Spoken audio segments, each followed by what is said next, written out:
Okay, so just a quick recap. Last year we decided that we were going to put new flooring and rip out this wall to make our dining room and our kitchen all one. So we took on some pretty hefty projects. They didn't necessarily get finished because we had a little issue with the flooring install. But here I am picking up where I left off last year. So right here is the beginning of, well, it's what the wall looked like before we took it out, and then I'll show you a picture of what it looked like afterwards. Okay, so here is with the floor done and the wall ripped out. This is what we've been staring at all winter here. So it looks really nice.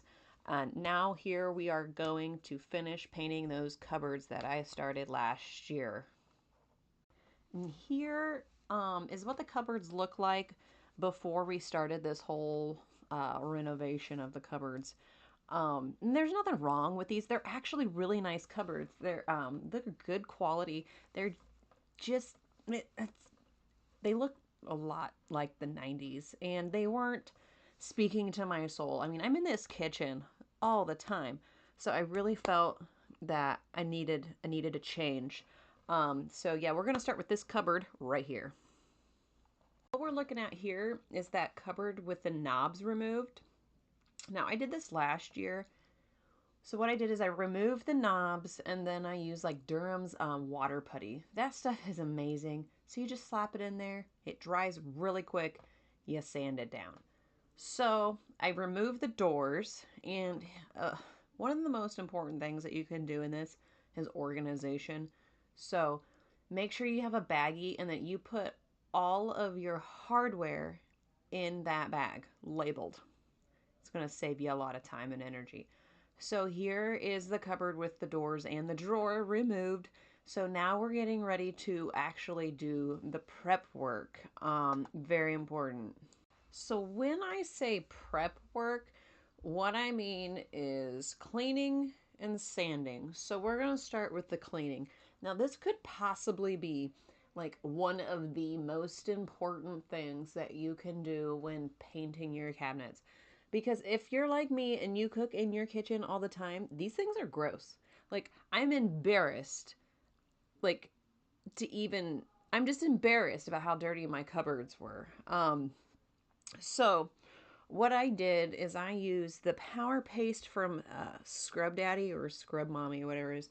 I really just really like this stuff. You can go and you can spend money on buying these um, sand-free cleaners. I did that and it did not work. I did that the first time around. I bought this stuff and fell in love with it, and this stuff is amazing. And you know, there's stuff out there like TSP. I can't really speak to that because I've never used TSP. But this stuff right here really cleans it. If anything else, you need to scrub and get all of this clean because nothing, and I mean nothing, it doesn't matter what, is gonna stick to crud and grime. This is important. Make sure they're clean. So after you've cleaned your cupboards with whatever cleaner you've decided, you are going to you're going to take some sandpaper and you're going to sand it. Now this is the part that scares a lot of people. Like I have a sander. I use my sander the first time around.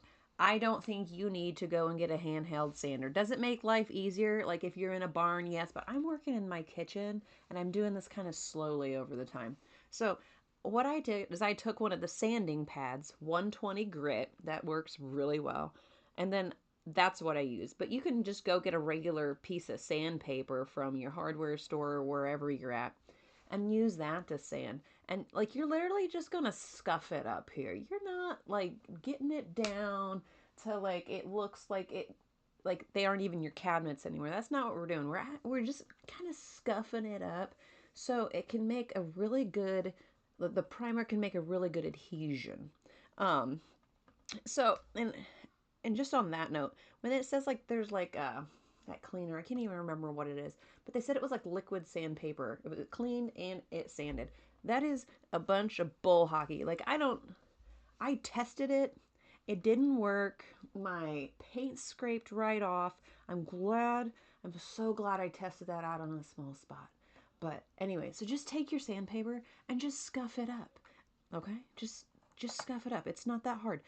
You don't even have to put a lot of elbow grease into it. It's just scuff it up. Just scuff it. All right, so after you do your sanding, you're gonna take a damp rag and you're just gonna clean off that dust. And there's not a lot of dust because you're not sitting here grinding it down till it's nothing. Like it just wipe it down, make sure it's clean. So here are the materials I used to prime this cupboard. If you know me, I'm pretty parsimonious, frugal, whatever you want to call it. So you need to get a good primer. I found that the Bullseye primer here works really well. And then of course I have a really small roller over here. I really hate dealing with the big rollers. And then I have a couple brushes because I'm a painter, just like I paint things on the side. So I have these little brushes that I use and a paper plate. Like you don't have to have all the fancy things. Like you literally just need these items. And for the most part, I mean, they're really, really dirt cheap. The most expensive is the primer. And here I have a pint of it, but um, because that's just what I needed to finish the project. Because when I began, I didn't even use primer, but I've had some nicks in my cupboard, so I'm like, I need to prime it. And trust me, I've done it. I and I did the scratch test and it hasn't come off. So like this is definitely the way to go. Now, if you have a lot of cupboards and you're just starting your project, I would definitely get the gallon. It's going to be better price for you. But here to finish what I needed, I only needed this. So here I didn't even use the paper plate. I just used the lid of the primer. And here I'm taking my smaller brush to get the smaller areas that the roller just can't hit. So here I am with my brush, and I'm going to take it and I'm going to get the edges of these cupboards because my brush can't fit back there. So here's the front. I also got the corners and just everywhere I know it's not going to fit. And then like the even smaller brush, I'm getting these little nooks that I have in my cupboard. Not everyone's going to have those. So yeah, just keep that in mind. This is just for finer details. You know, it's all about getting a quality look. So, you know, get the paint in there so you don't have like these little gaps where you can still see wood in between there. Here I'm going to take the roller and we're just going to put some primer on it and we're going to paint the rest of the stuff that wasn't painted with the smaller brushes. This is possibly like one of my favorite parts. So, we're going to take that and we're going to do the doors. Don't forget about your doors. Um, so you're going to do one side, then you're going to flip it over, and then you're going to do the other side, let it dry. Um, this is a little time consuming only because you have to let it set like 4 hours in between. At least that's what I let it set just so it fully cures. And here, this is just me rolling on the primer. Now, see, I love this. This just really is my stress. It just rolls on so easily and there's not a lot of mess.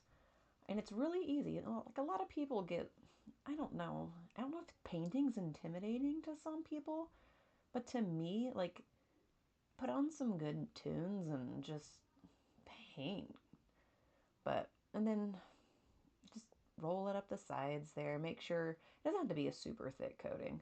As you can see here, it's not super thick, but it's coated enough. It did. I got the scratch test. And then here's the front. So now we're going to let that dry. And then next day, I'm going to go and paint it. So here is one of the most important things you can do is wash your brushes. It's going to be cheaper for you this way too. Wash them. So what everybody's really wanting to see here is the paint I used. So when I started out on this, I was thinking, oh, I'm not going to need that much paint. Well, I was wrong. So I went and bought this HGTV Sherwin-Williams paint for door and trim, and this is what they suggested for me, and it's a great paint. Don't get me wrong, but it was like when I bought it, it was like $75. Like that's steep for me. So I need I need another thing of paint. So I went down to the Do It Best hardware here in Markle, and they color matched it. So this is Clary Sage, and they color matched it. And I tell you what, the paint, um, just the paint quality is really good, and the price was way cheaper. It was like 45 bucks, which that paint is still 45 bucks, and I believe the Sherwin-Williams is now like a little cheaper, like 50 something. But here, what we're going to do is we're going to just like we did with the primer, we're going to get the edges with the smaller brushes, just right around the edges where my brush, the roller, can't reach. And we're going to do the side, and then we're going to do the same thing to the front as well, just like we did with the priming. Um, it's no different, it's just a different color. So there's what it looked like after I got the first coat of paint on. I did just like with the primer on the doors as well. I got in the creases on the back side, and just make sure I got in all those little cracks because I didn't want to see little brown spots. So, um, yeah, I did that on both doors. And between coats, it was 4 hours between coats, which is just still part of the first coat. So this is the first coat completed. So now I'm going to wait 4 hours before I can put on a second coat, because you want to put on a second coat like on anything. Just it's just good practice. Definitely for something like kitchen cabinets that get used all the time. So my lazy side here, once I got the back side done, I put on the drawer and the door, and I'm just going to do the coats on the cabinet. So the back side has been painted twice. And then this is the front side of the cupboard primed. So now I'm going to do both of my coats while it's on the cabinet itself. And then of course the drawer, that's really easy because then I can just prime it from there. It's not sitting on my floor anymore. And just to be clear, the actual base of the cupboard has already been painted twice. So now I'm free to just put the other coats of paint on the drawers and the doors. And from here on out, it's just painting and drying time. I think it took at least 3 days doing this. Of course, I did it slowly, but you can do it as fast or as slow as you want. You just have to have 4 hours in between each coat. And here you can see my lovely knobs and handles that my husband put on. That was his job in this whole thing, was making sure that the handles were on. It took us forever to pick some out that would go with the motif of our house. Here's a close-up version, picture of them. They're like a brushed copper, and I think we decided to go with that because it went with the floor really well too. And he also put the knobs and handles on the ones we did last year. We finally got that done. And the island got the handles on it, so he did a really good job. He really likes doing woodwork. It's kind of the thing that he started doing. So here is the cost breakdown. So some of these things depend on the size of the kitchen that you have. But you see in my kitchen, it has quite a few cupboards. So plates, $1.25, Dollar Tree. A small roller with the rollers, $10. I got mine at a Do It Best, but you can find these at, I know you can find them at Lowe's, any home improvement store. Small brushes, $5. That's pricey for those. So, I mean, you could go Walmart and get you a couple for just a couple dollars. The sandpaper grit, $5. Once again, you can get a whole package of them for way cheaper than that. I just kind of priced them up just a little higher. The primer I based on a gallon because it would take a gallon to do the whole thing. But remember, the first time I did this, I didn't use primer. So now, the rest of the cabinets I am. The gallon latex paint from Do It Best, $90. That's two. If they don't have a color you want, go to Sherwin-Williams or wherever you're buying your paint and take a color swatch and have them match that. They'll do it and it'll be cheaper for you. Now, here's the big kicker. We got new knobs and handles. Now, you can always just put your old knobs back on. But if you don't, you could buy new knobs and handles. Ours cost about $100 for all of them. I actually thought that was a little expensive. But you know, you can price stuff out, but you could always get cheaper ones than we did as well. So we, excuse me, or you could just put the old ones back on.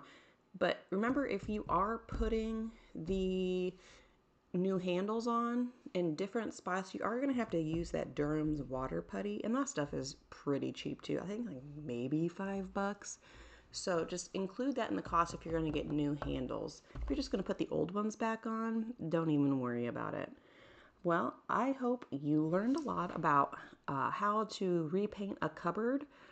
If you like this kind of content, please like and subscribe. I think the next project up next is that door that's right next to this cupboard. So I'll see you later. Remember, like and subscribe. Bye.